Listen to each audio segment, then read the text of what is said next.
Hello everyone, स्वागत है आपका हमारे चैनल सरस कॉमर्स में। और आज हम लोग पढ़ने वाले हैं क्लास 11 बिजनेस स्टडी। आज हम लोग कॉन्सेप्ट ऑफ बिजनेस पढ़ेंगे। कल हम लोग पढ़ चुके थे history of trade and commerce. अब हम लोग बिजनेस कॉन्सेप्ट के बारे में पढ़ते हैं।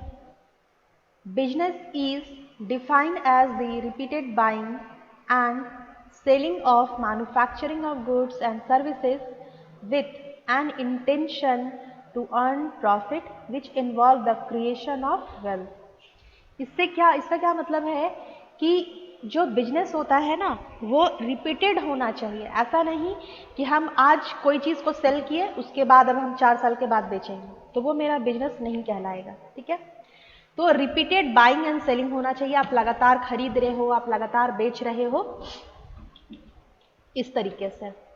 ठीक है, with intention of earn money, यानी आपके पास ये मोटिव है कि हम प्रॉफिट कमाएंगे। यानी अगर हम 5 रुपए का सामान खरीद रहे हैं तो हो सकता है कि हम 10 रुपए में उसे बेचें ताकि 5 रुपए मेरा कॉस्ट और 5 रुपए मेरा प्रॉफिट हो। ठीक है, विच involve the creation of wealth, जो कि आपका संपत्ति बनाएगा, वेल्थ बनाएगा। ठीक है, तो बिजनेस का क्या मतलब हुआ? बिजनेस का मतलब हुआ कि आप रिपीटेड बाइंग एंड सेलिंग करो। आपका मोटिव होना चाहिए कि आप प्रॉफिट अर्न करो और जो आपके वेल्थ के क्रिएशन में हेल्प करेगा। एग्जाम्पल, अब फैक्ट्री में आप देखोगे तो ये आपके लिए क्या है? ये आपका बिजनेस है। और रिटेल शॉप, ये भी बिजनेस है। कमीशन एजेंट एंड ब्रोकर्स, तो ये भी आपके लिए क्या है? बिजनेस है, क्योंकि आप लगातार सामने वाले को सर्विस प्रोवाइड कर रहे हो। ठीक है, नेक्स्ट कॉन्सेप्ट ऑफ बिजनेस में अगेन क्या है? पीपुल अंडरटेक वेरियस एक्टिविटीज, बहुत सारे एक्टिविटीज करते हैं टू सेटिस्फाई देयर नीड्स। अब हम लोग जो काम करते हैं वो क्यों करते हैं? अपने अपने नीड को सेटिस्फाई करने के लिए करते हैं। ठीक है, these activities can be classified into two, they are economic activities and non economic activities. तो दो तरीके के एक्टिविटीज होते हैं, जिसमें एक होता है इकोनॉमिक, यानी हम सिर्फ पैसे अर्न करने के लिए वो काम कर रहे हैं। जैसे यहाँ पे आपको ये शेफ दिखाई दे रहा होगा, ये खाना कहाँ बनाएगा भाई? रेस्टोरेंट में बनाएगा। और आप यहाँ पे देख रहे हैं एक लेडीज खाना बना रही है। ये कौन है? मम्मी है। फॉर फैमिली मेंबर, यानी ये जो खाना बना रही है किसके लिए बना रही है? फैमिली मेंबर के लिए। और इनको उसके लिए पेमेंट नहीं किया जा रहा है। ठीक है, यानी जो मम्मी खाना बना रही है फैमिली के लिए, तो वो किस लिए बना रही है? वो नॉन इकोनॉमिक एक्टिविटी है, क्योंकि वो प्रेम के कारण खाना बना रही है। और एक जो शेफ है वो सिर्फ पैसा अर्न करने के लिए खाना बना रहा है। तो जो पैसा अर्न करने के लिए खाना बना रहा है वो हो गया इकोनॉमिक एक्टिविटी। और जो जिसका इंटेंशन प्रॉफिट कमाना नहीं है, जिसका इंटेंशन पैसे कमाना नहीं है, वो होता है नॉन इकोनॉमिक एक्टिविटी। समझ में आ रही है बात? Yes ma'am. Again, human activity क्या होते हैं? दो तरीके के होते हैं। एक होता है इकोनॉमिक, जो अभी हम आपको समझा दिए, और दूसरा होता है नॉन इकोनॉमिक एक्टिविटी। अब इकोनॉमिक एक्टिविटीज में क्या क्या आते हैं वो हम लोग थोड़ा सा देख लेते हैं। इकोनॉमिक एक्टिविटीज कैसे हो सकते हैं? Activities undertaking to earn money और money's worth and related to production and exchange of wealth, यानी आप जो एक्टिविटी कर रहे हैं वो प्रॉफिट कमाने के लिए कर रहे हैं या पैसे कमाने के लिए कर रहे हैं, और वो रिलेटेड होगा production and exchange of wealth. यानी आपने एक प्रोडक्ट बनाया, आप अपने सामने वाले कस्टमर को आपने वो सेल किया और उसके बदले में आपने पैसा लिया, तो ये आपका इकोनॉमिक एक्टिविटी है। रनिंग अ फैक्ट्री एग्जाम्पल है retail shop, cultivating land etcetera. Cultivating यानी खेती कर रहे हैं। अगर आप खेती भी आप किस लिए करते हैं? कुछ तो पार्ट आप खाने के लिए रख लेते हैं और कुछ पार्ट बेच देते हैं। नेक्स्ट क्या है? नेक्स्ट हमारे पास है कैरेक्टरिस्टिक्स ऑफ इकोनॉमिक एक्टिविटी। तो इकोनॉमिक एक्टिविटी का विशेषता क्या है? कौन कौन सा ऐसा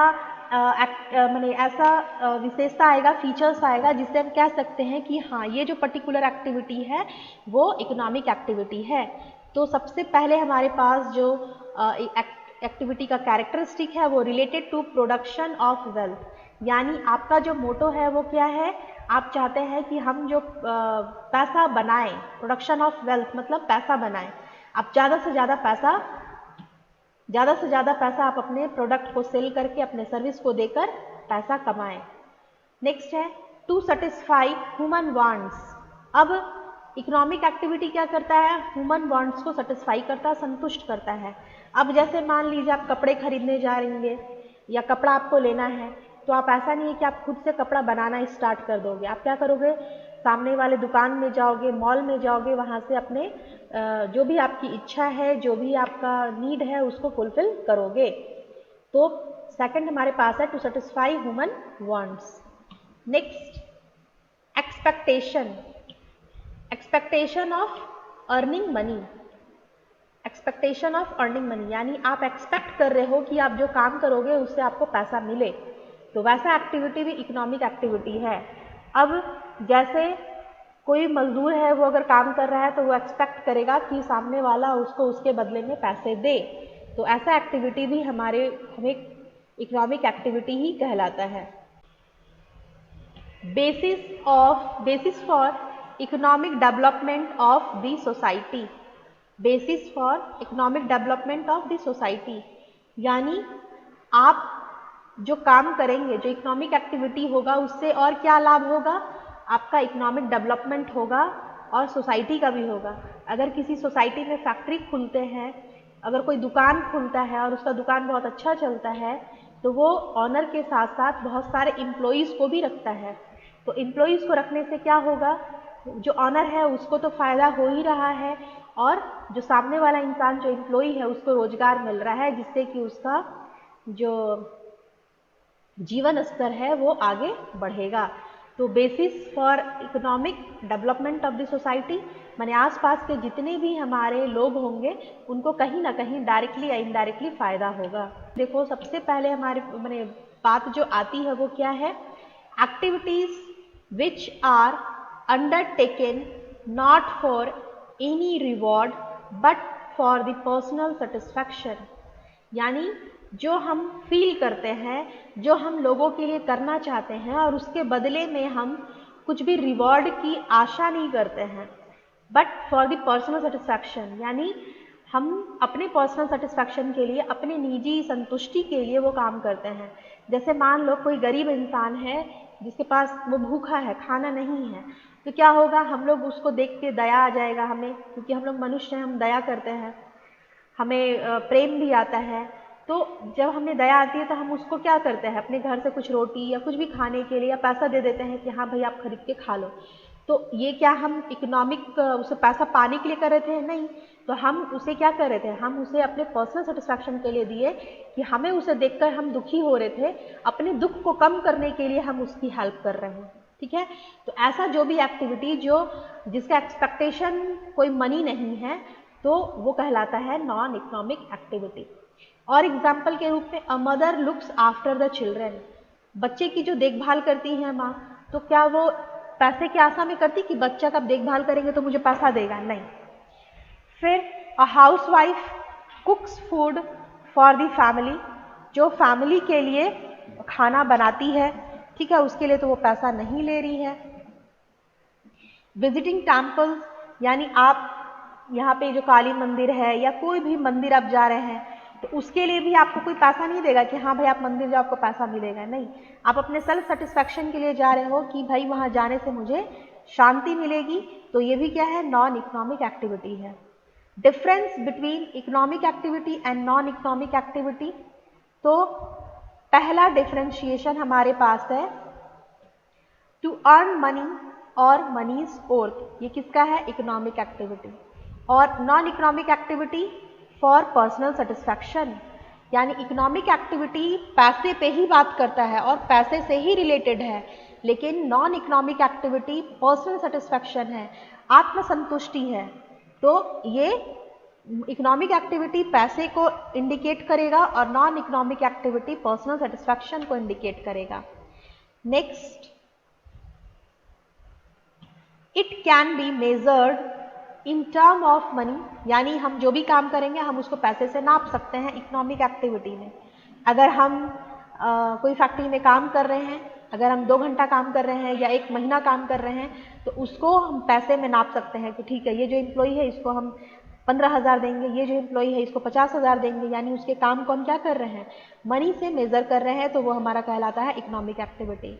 non economic activity, it can not be measured in monetary terms, यानी ऐसा ये टर्म है जिसको हम मॉनेटरी में नहीं इंक्लूड कर सकते हैं, हम पैसा से नहीं तौल सकते हैं। किसी गरीब को हम खाना दिए तो हम उसको पैसा से नहीं तौल सकते हैं। नॉन इकोनॉमिक एक्टिविटीज़ है, हम उसको उस एक्टिविटी के लिए पैसा नहीं दे सकते हैं। जैसे घर में अगर मम्मी खाना बना रही है, अगर हम उनके काम के लिए पैसा दे रहे हैं तो हम दे ही नहीं सकते हैं, ठीक है, उसे हम पैसे में नाप ही नहीं सकते, क्योंकि वो उन्होंने बहुत ही ऐसा काम किया है जिसको हम पैसा से नहीं नाप सकते हैं। नेक्स्ट है इकोनॉमिक एक्टिविटीज़ में money is the reward, money is the reward, यानी आप जो काम कर रहे हैं उसके पुरस्कार के रूप में हम आपको पैसा दे रहे हैं इकोनॉमिक एक्टिविटी में। लेकिन नॉन इकोनॉमिक एक्टिविटी में हम क्या कर रहे हैं, mental satisfaction is the reward, यानी जो इसका पुरस्कार होता है नॉन इकोनॉमिक एक्टिविटी का, वो होता है मेंटल सेटिस्फैक्शन। यानी अगर आप किसी गरीब की मदद कर रहे हो तो आपको अंदर से बहुत ही शांति फील होता है कि हमने बहुत अच्छा काम किया है। और इकोनॉमिक एक्टिविटी में जब हम कोई इकोनॉमिक एक्टिविटी करते हैं, कहीं बिजनेस कर रहे हो, कहीं हम जॉब कर रहे हो और मुझे सैलरी मिलती है, तो वो मेरे लिए रिवॉर्ड का काम करती है और फिर हम उससे मोटिवेट होते हैं। नेक्स्ट है types of economic activity. Types of economic activity में देखो क्या क्या है। देखो फर्स्ट है बिजनेस, ठीक है, और सेकंड जो है वो है प्रोफेशन, और नेक्स्ट है एम्प्लॉयमेंट। ये 3 है इकोनॉमिक एक्टिविटी, यानी बिजनेस भी उसमें आता है इकोनॉमिक एक्टिविटी में, यहाँ पे भी आप पैसा देते हैं। जैसे कोई अगर दुकान है तो वो क्या है, बिजनेस हो रहा है। और प्रोफेशन पेशा, जैसे कोई टीचर है, कोई डॉक्टर है, कोई लॉयर है, तो वो सारे लोग क्या हुए, प्रोफेशनल हुए। और दूसरा होता है एम्प्लॉयमेंट। एम्प्लॉयमेंट मीन्स अगर हम किसी को काम दिए हैं, अगर मान लो ये दुकान नहीं है, हम इस एम्प्लॉई को काम दे दिए, तो ये मेरा क्या हो गया, एम्प्लॉई हो गया, ठीक है। Next business, characteristics of business में फर्स्ट वन है इकोनॉमिक एक्टिविटी, यानी अगर आप बिजनेस कर रहे हो तो आपके पास ये सारे कैरेक्टरिस्टिक्स होने चाहिए। हम लोग इसको आगे एक्सप्लेन कर रहे हैं।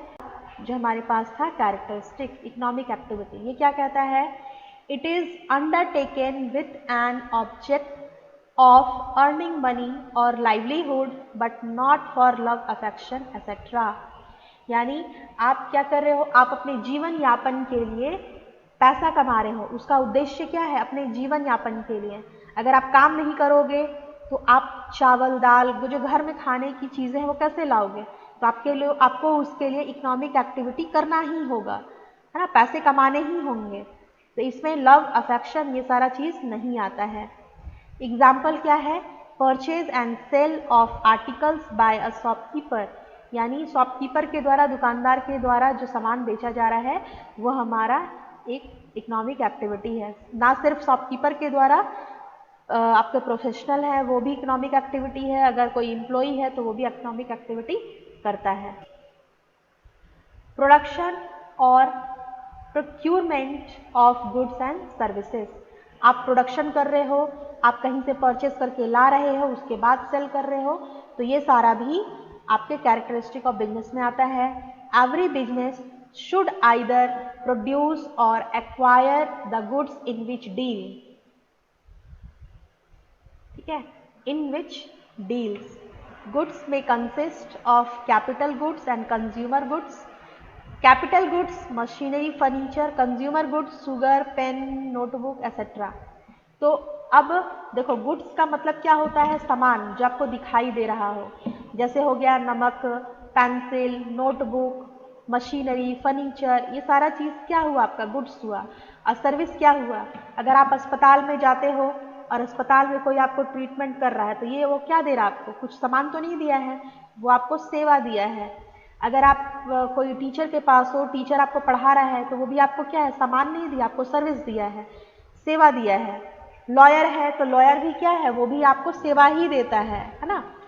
तो ये हो गया गुड्स एंड सर्विसेज। अब गुड्स दो तरीके के होते हैं, कैपिटल गुड्स और एक कंज्यूमर गुड्स। कंज्यूमर गुड्स होता है जो आप रेगुलर यूज में यूज करते हो, जैसे चीनी हो गया, पेन हो गया, नोटबुक हो गया, नमक हो गया, साबुन हो गया, जो रोजमर्रा की जिंदगी में जो खर्च हो रहा है वो। और कैपिटल गुड्स वो होता है जैसे जो लंबे समय तक रहेगा और जिसका लंबे समय तक फायदा हमें मिलेगा। तो जैसे फर्नीचर, मशीनरी, अब आप एक बार खरीद लिए हैं तो आप फिर 5 साल 10 साल तक खरीदने की जरूरत नहीं है। लेकिन शुगर, चीनी, नोटबुक ये सब है तो आज लिए हो 1 साल के अंदर फिर आपको लेना ही पड़ेगा। मान लो चीनी 1 किलो लिए हो तो हो सकता है कि 5 दिन 10 दिन के बाद फिर से आपको परचेज करना पड़े। ठीक है। नेक्स्ट, सर्विस में इंक्लूड, देखो सर्विस के बारे में हम आपको बताए थे तो यहाँ पे और एक एक्सप्लेन दिया है। सर्विस में include facility offered to consumers like transportation, banking, electricity etcetera. यानी जो आपको फैसिलिटी प्रोवाइड की जाती है कंज्यूमर को वो होता है सर्विस। लाइक जब आप बस में जाते हो तो बस आपको थोड़ी बेच देता है कि नहीं आप खरीद लो, नहीं, वो आपको क्या देता है, सर्विस देता है। आपको मान लो कि अररिया से पूर्णिया जाना है तो ये आपको क्या मिल रहा है, सेवा मिल रहा है, बस सेवा। बैंकिंग है तो बैंकिंग में भी आप पैसा जमा कर रहे हो, बैंक आप नहीं खरीद ले रहे हो। इलेक्ट्रिसिटी जो है, जो बिजली चलती है तो बिजली से भी हमें क्या मिल रहा है, सेवा मिल रहा है, ना कि हम बिजली का पूरा खादान ही खरीद लिए हैं, खादान नहीं, बिजली का जो पूरा पावर हाउस है वो खरीद लिए हैं ना। तो ये जो हमें वो प्रोवाइड करती है ये सब क्या है, सर्विसेज है। नेक्स्ट जो आपके पास कैरेक्टरिस्टिक है वो क्या है, सेल और एक्सचेंज ऑफ गुड्स और सर्विसेज।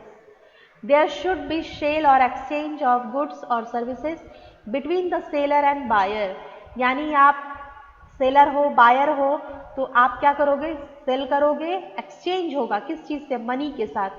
पहले तो बार्टर सिस्टम था, एक सामान लीजिए एक सामान दीजिए, वैसा होता था। लेकिन अब क्या है, अब आप जो सामान अगर बेच रहे हो तो उसके बदले में आप पैसा ले रहे हो, जैसे कि आपको यहाँ पे पिक्चर में भी दिखाई दे रहा है। Goods produce for personal consumption is not a business. अगर आप गुड्स बना रहे हो खुद के यूज के लिए तो वो आपका बिजनेस नहीं कहलाएगा। ठीक है। जैसे मान लो बहुत सारे लोग ऐसे होते हैं जो खेती सब्जी लगा देते हैं, मान लो थोड़ा सा जगह है और वहाँ पे हम क्या कर रहे हैं, सब्जी लगा दे रहे हैं, तो वो आपका बिजनेस नहीं है क्योंकि आप उसको अपने पर्सनल यूज के लिए यूज कर रहे हो। ठीक है, पर्सनल कंजम्पशन कर रहे हो, तो ये क्या होगा आपका, ये आपका बिजनेस नहीं होगा। बिजनेस के लिए आपको सेल करना पड़ेगा और सेल करने के बाद जो आपको पैसे मिलेंगे वही आपका इकोनॉमिक एक्टिविटी होगा। Next, dealing in goods and services on a regular basis.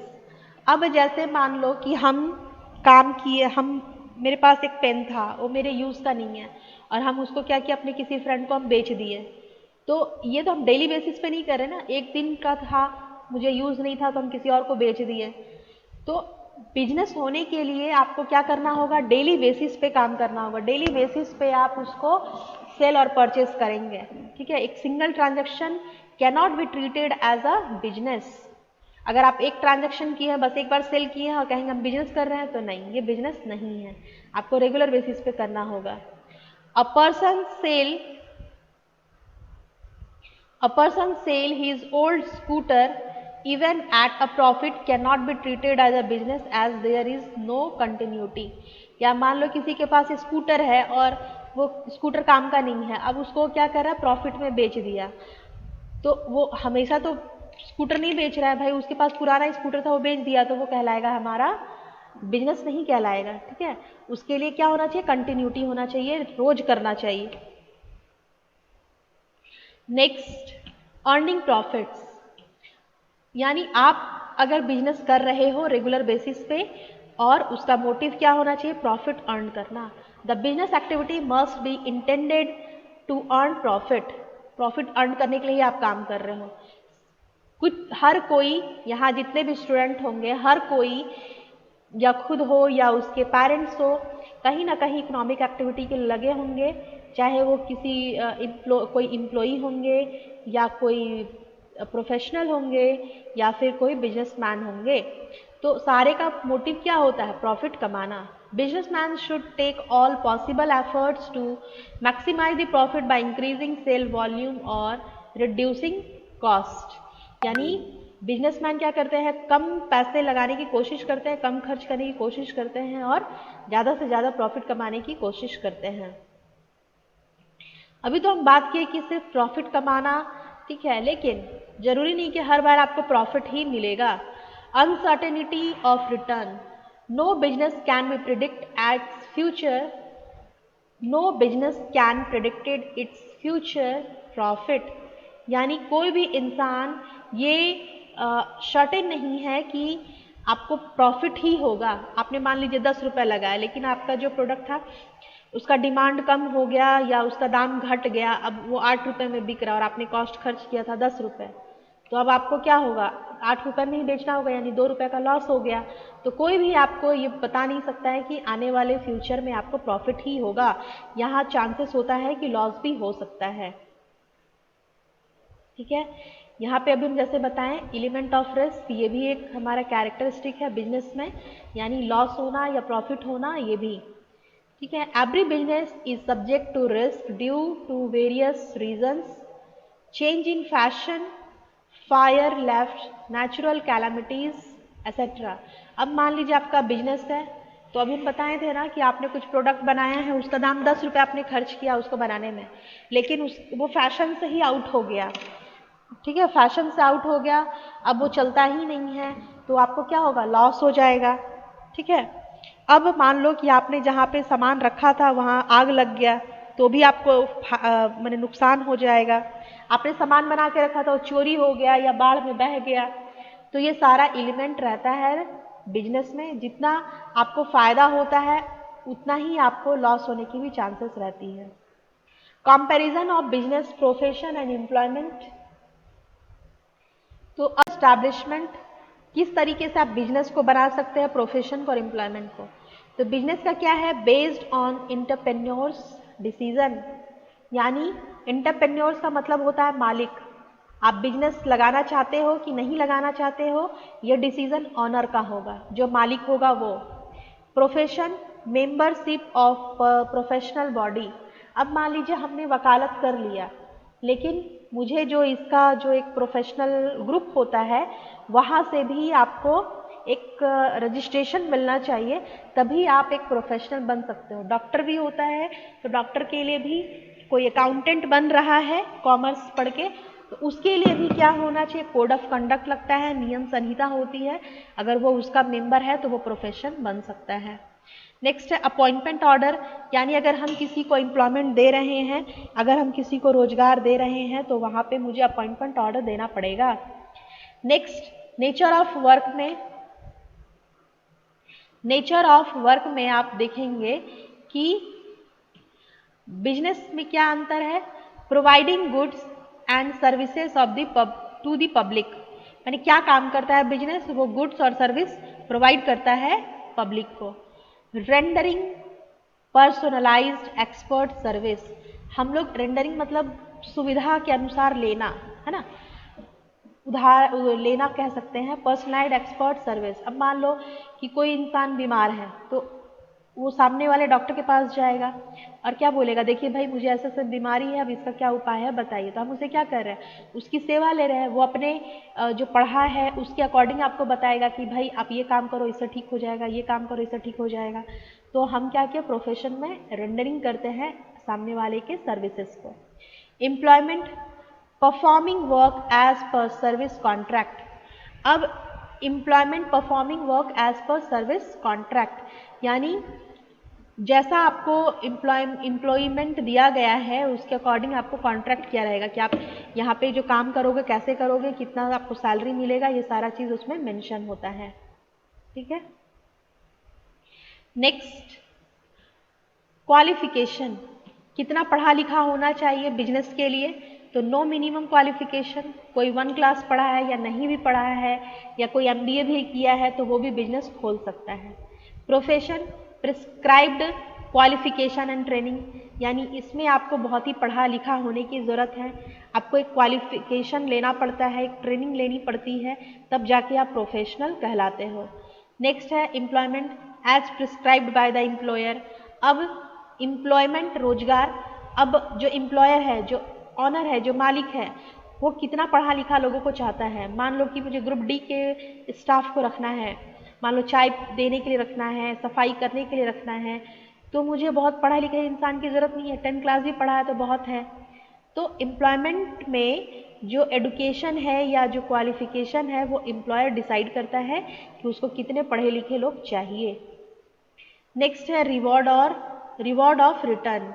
अब इसमें रिवॉर्ड कैसे मिलता है, अगर हम कुछ काम कर रहे हैं तो मुझे क्या मिलेगा, अगर हम बिजनेस करेंगे तो मुझे प्रॉफिट मिलेगा, प्रोफेशन में है तो मुझे फीस मिलेगा, कंसल्टेंट फी मिलता है ना, टीचर्स को भी फी मिलता है, जो हमारे लॉयर हैं उनको भी फीस मिलता है, जो डॉक्टर हैं उनको भी फी मिलता है। एम्प्लॉयमेंट को क्या मिलता है, एम्प्लॉई को सैलरी और वेजेस मिलता है। ठीक है। नेक्स्ट कैपिटल इन्वेस्टमेंट, कितना कैपिटल इन्वेस्ट करने की हमें ज़रूरत है। बिजनेस में large capital based on the size of business. अगर आप छोटा मोटा बिजनेस खोल रहे हैं तो आप 1-2 लाख रुपए लग जाएगा, अगर बहुत बड़ा खोल रहे हैं तो हो सकता है करोड़ों में भी लग जाए। ठीक है। वही प्रोफेशन में क्या है, लिमिटेड कैपिटल, कम पैसे ही खोल के, यानी मान लो कि कोई टीचर है तो बेंच डेस्क और बोर्ड का जरूरत पड़ेगा, उतना ही उसको खर्च लगेगा, मान लो हो सकता है 20,000 50,000। और अगर आप बड़े में खोलोगे तो फिर भी बिजनेस के कंपेयर में तो ये कम ही पैसा लगेगा। ठीक है। फिर एम्प्लॉयमेंट, अब मेरे पास मान लो 1 रुपया भी नहीं है लेकिन हमको पैसा कमाना है तो हम क्या करेंगे, हम रोजगार ढूंढेंगे कि भाई कहाँ कौन रोजगार दे रहा है। क्यों, क्योंकि उसमें मेरा कोई भी कैपिटल नहीं लगेगा। ठीक है। तो आप देख रहे होंगे बिजनेस में लार्ज कैपिटल लगता है, प्रोफेशन में लिमिटेड कैपिटल और एम्प्लॉयमेंट में नो कैपिटल। नेक्स्ट है रिस्क। रिस्क क्या होता है, बिजनेस में बहुत ज़्यादा रिस्क होता है क्योंकि आपने लाखों करोड़ रुपए पैसा लगाया है तो हो सकता है आपको लॉस भी हो जाए, आपको प्रॉफिट भी हो जाए। ठीक है। प्रोफेशन में लिटिल रिस्क, बहुत कम है। मैंने अगर आपको लोग पसंद करने लगे, आप एज अ डॉक्टर बहुत अच्छे हैं, आपके जो आप बता रहे हैं उससे लोग बहुत ठीक हो जा रहे हैं, तो क्या होगा, बहुत ही कम रिस्क होगा, लोग आपके पास आएंगे, आपसे बात करेंगे, आपके सर्विस को रेंडरिंग करेंगे। नेक्स्ट है एम्प्लॉयमेंट, नो रिस्क। भाई इसमें तो मेरा कोई रिस्क ही नहीं है, जो भी रिस्क है वो तो एम्प्लॉयर का है क्योंकि वही पैसा लगाया, वही सब कुछ किया, हम तो कुछ पैसा लगाए नहीं है, तो मुझे तो हम काम करेंगे, चाहे आपको फ़ायदा हो चाहे ना हो, मुझे पैसा मिलना ही मिलना है। तो एम्प्लॉयमेंट में नो रिस्क होता है। नेक्स्ट होता है ट्रांसफ़र ऑफ इंटरेस्ट। अब मान लो कि हम कोई बिजनेस खोले हैं और अब हम चाहते हैं कि भाई हम बूढ़े हो गए हैं, अब हम सामने अपने बेटे को अपना बिजनेस दे दें, तो ये ट्रांसफरेबल है, हम अपने बच्चे को ट्रांसफ़र कर सकते हैं बिजनेस। प्रोफेशन में नॉट ट्रांसफरेबल, यानी अगर आपने लॉयर की डिग्री पाई हुई है, अगर आप डॉक्टर हैं और अगर आप टीचर हैं तो आप क्या है, एक वेल क्वालिफाइड इंसान हैं। ठीक है। आप वो सारे डिग्रियों को हासिल किए हैं, लेकिन अब आप चाहते हैं कि आप अपने बच्चे को डॉक्टर बनाएं, आप अपने बच्चे को लॉयर बना दें, टीचर बना दें, तो ज़रूरी नहीं है, उसको भी उतना ही पढ़ना पड़ेगा, उतना मेहनत करना पड़ेगा, तभी वो प्रोफेशन में आ सकता है। यानी जो इसका इंटरेस्ट है वो ट्रांसफरेबल नहीं है, वो हम अपने बच्चे को नहीं दे सकते हैं। नेक्स्ट है एम्प्लॉयमेंट नॉट ट्रांसफरेबल, यानी जो हमारा जो जहाँ हम काम करेंगे और हम कहेंगे कि नहीं, हम अपने बदले अपने भाई को भेज दे रहे काम करने के लिए या अपने बच्चे को हम भेज दे रहे काम करने के लिए, तो ये ट्रांसफरेबल नहीं है। जिस इंसान को काम दिया गया है उसी इंसान को करना पड़ेगा। Next code of conduct. Code of conduct का मतलब होता है कोई भी आचार संहिता, ठीक है, जो उस पर्टिकुलर बिजनेस को, प्रोफेशन को या एम्प्लॉयमेंट को उसके नियम कानून पे चलती है। तो बिजनेस में क्या होता है, no code of conduct prescribed, क्योंकि बिजनेस कोई भी खोल सकता है, वो खुद की मर्जी के मालिक है, उसमें ऑनर का खुद का नियम कानून होता है, इसमें कोई कोड ऑफ कंडक्ट की जरूरत नहीं है। प्रोफेशन में कोड ऑफ कंडक्ट लगता है, फॉलोड होता है। जैसे अगर कोई डॉक्टर है तो ज़रूरी नहीं है कि वो अकेले बैठ के डॉक्टर का काम करने लगेगा, उसको जो ग्रुप होते हैं डॉक्टर्स के, एम्स के, इस तरीके का बहुत सारा बना हुआ है, या चार्टर्ड अकाउंटेंट होता है, या फिर आपका है वकील के लिए, तो उसको उसका मेंबर बनने की आवश्यकता होती है। अगर वो उसका नोटरी क्लब का मेंबर नहीं है तो वो बस अपना पर्सनल कर रहा है, लेकिन उससे उससे बहुत मैंने कोड ऑफ कंडक्ट लेना ज़रूरी होता है। एम्प्लॉयमेंट में आप बात करते हैं तो लेट डाउन द एम्प्लॉयर, यानी कोड ऑफ कंडक्ट किसके द्वारा होगा? एम्प्लॉयर के द्वारा होगा, जो मालिक है उसके द्वारा। मैम मैम, ये कोड ऑफ कंडक्ट जो इसका मतलब क्या होता है? आचार संहिता?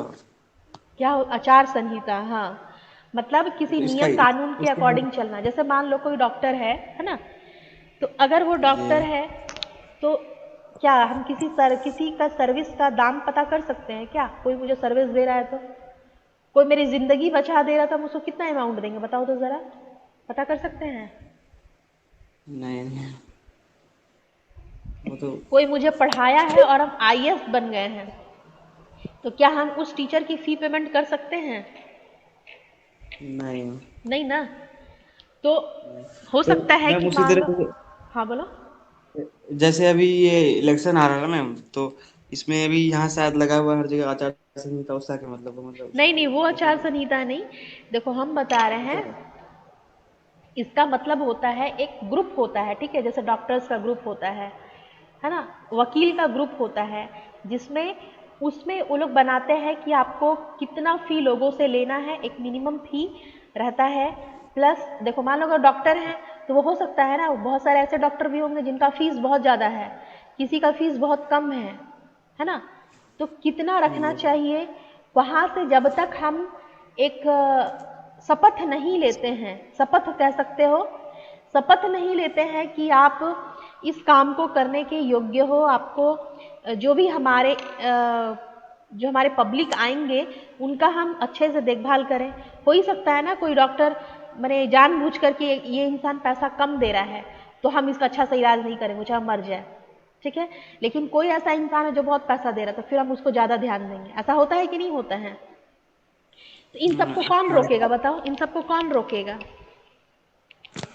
तो तो ग्रुप ऑफ डॉक्टर्स होता है जो कोड ऑफ कंडक्ट प्रोवाइड करते हैं, उसके अकॉर्डिंग इन लोगों को काम करना पड़ता है, ठीक है, उस नियम कानून के अकॉर्डिंग काम करना पड़ता है, चाहे वो प्रोफेशन ही, चाहे वो वकील का है ना हो। वकील भी ऐसा नहीं है कि, हो सकता है कि बहुत सारे वकील जो प्राइवेटली बहुत ज़्यादा पैसा लेते हैं, लेकिन जब उन्हें कोड ऑफ कंडक्ट मिलता है तो हम उनका कंप्लेन वहाँ पे कर सकते हैं, ठीक है। हाँ। चलो एग्जाम्पल, बिजनेस का क्या क्या एग्जाम्पल होगा? तो शॉप हो सकता है, फैक्ट्री हो सकता है। प्रोफेशन का क्या है? सीए, चार्टर्ड अकाउंटेंट, लीगल, वकील हो सकता है, मेडिकल प्रोफेशन, मैन अकाउंटेंट बनना भी एक प्रोफेशन है। ऊपर से आपका, आप बात करोगे टीचर की तो वो भी एक प्रोफेशन का ही काम करता है, ठीक है। उसके बाद एम्प्लॉयमेंट, आप अगर किसी बैंक में जॉब कर रहे हो तो वहाँ के आप एम्प्लॉई हो, इंश्योरेंस कंपनी में काम कर रहे हो या किसी गवर्नमेंट डिपार्टमेंट में काम कर रहे हो तो वहाँ के लिए आप क्या हो? एम्प्लॉई हो, ठीक है। तो ये देखो यहाँ पे इसका आप लोग स्क्रीनशॉट ले लो, यहाँ एक साथ दे दिया गया है बिजनेस, प्रोफेशन एंड एम्प्लॉयमेंट का। Board of establishment, legal formalities entrepreneur का होता है, membership of a professional body, contract employment, nature of work क्या है? Providing goods and services to the public, rendering personalised and expert services as per the contract, qualification, no qualification, prescribed qualification by the professional body, जो अभी हम आगे समझा चुके हैं, यहाँ पे एक साथ दे दिया है, prescribed by the employer. Reward क्या होगा? प्रॉफिट, यहाँ फीस आएगा, यहाँ सैलरी एंड वेजेस, कैपिटल कितना इन्वेस्ट करना पड़ रहा है, यहाँ पे हाई, यहाँ लिमिटेड और यहाँ पे नो कैपिटल। और यहाँ पे भी आगे रिस्क की बात आती है, तो रिस्क बिजनेस में बहुत ज़्यादा है और प्रोफेशन में लिमिटेड रिस्क है, एम्प्लॉयमेंट में लिटिल रिस्क है। ट्रांसफ़र ऑफ रिस्क इंटरेस्ट, इसमें पॉसिबल है, हम अपने बच्चे को ट्रांसफ़र कर सकते हैं business. Profession not possible, not possible.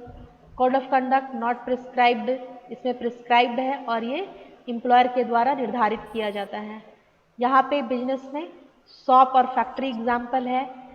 जैसे यहाँ पे देखो कोड ऑफ कंडक्ट में laid down by the employer, अगर मान लो कोई एम्प्लॉई है और वो कहीं काम कर रहा है और बोलेगा कि मोबाइल यूज़ नहीं करना है आपको मेरे शॉप में, तो फिर हमको उसका नियम कानून मानना पड़ेगा।